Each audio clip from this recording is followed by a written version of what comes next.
આજથી લગભગ 500 વર્ષ પહેલા યુરોપની અંદર ઇટલીમાં એક શહેર છે એનું નામ ફ્લોરેન્સ. આ ફ્લોરેન્સ શહેરમાં એક બાળકનો જન્મ થયો. એનું નામ માઇકલ એન્જેલો. આ માઇકલ એન્જેલો નાનો હતો ત્યારથી એને પથ્થરોનું આકર્ષણ. એ પથ્થર જુએ એટલે એમ થાય કે મારે આમાંથી કોઈ શિલ્પ બનાવવો છે, આમાંથી કોઈ પ્રતિમા કંડારવી છે. એને ખૂબ આકર્ષણ. અને એના પિતાનો પણ આરસનો બિઝનેસ હતો.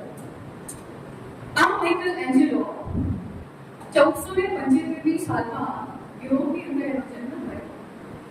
અને ત્યારબાદ 20-22 વર્ષની ઉંમરે એકવાર ફ્લોરેન્સ શહેરના બજારોમાંથી પસાર થતો અને ત્યાં એક દુકાનમાં એને બહુ મોટો એક પથ્થર જોયો.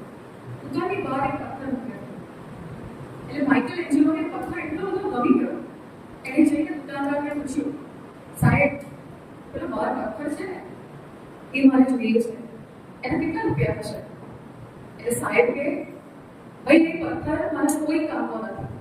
એ સાવ નકામો પથ્થર છે, તું તારે મફતમાં લઈ જા. તું લઈ જાય એટલે મારા દુકાનમાં એટલી જગ્યા થાય. એટલે માઇકલ એન્જેલો તો બહુ ખુશ થઈ ગયો. એ પથ્થર પડીને ઘરે લઈ ગયો. લગભગ 1 વર્ષ સુધી ચીની અને હથોડી લઈને એ પથ્થરમાંથી એણે એક શિલ્પ બનાવ્યું. અને એ જે શિલ્પ બનાવ્યું એ આજની તારીખમાં પણ ઇટલીના, તમે ત્યાં જાઓ તો વેટિકન સિટીમાં ચર્ચની અંદર એ શિલ્પ આજની તારીખમાં પણ તમે જોઈ શકો છો. એ શિલ્પનું નામ પિએટા.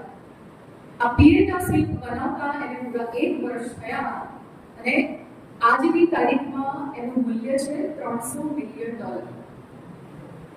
જે પથ્થર પેલા દુકાનદારને નકામો લાગતો હતો, જે પથ્થર પેલા દુકાનદારને બિલકુલ અણઘડ લાગતો હતો કે આનું તો કંઈ કામ થઈ શકે, એવા પથ્થરને લઈને માઇકલ એન્જેલોએ વિશ્વવિખ્યાત, આખા વિશ્વની અંદર ટોપ 10માં આવનાર સ્ટેચ્યુનું નિર્માણ કર્યું.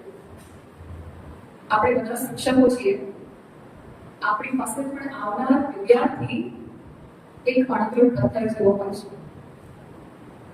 એને ઘાટ ઘડીને એક સરસ મજાનું શિલ્પ બનાવીને આ સમાજમાં આપવાની જવાબદારી એક શિક્ષકની છે. સમાજ માટે જે નકામો પથ્થર ગણાય છે એમાં રહેલી એક આકૃતિ, એક મૂર્તિ, એક પ્રતિમા ઘડવાનું કામ એ શિક્ષકનું કામ છે. એના માટે શિક્ષકને શિલ્પકાર કહેવામાં આવે છે.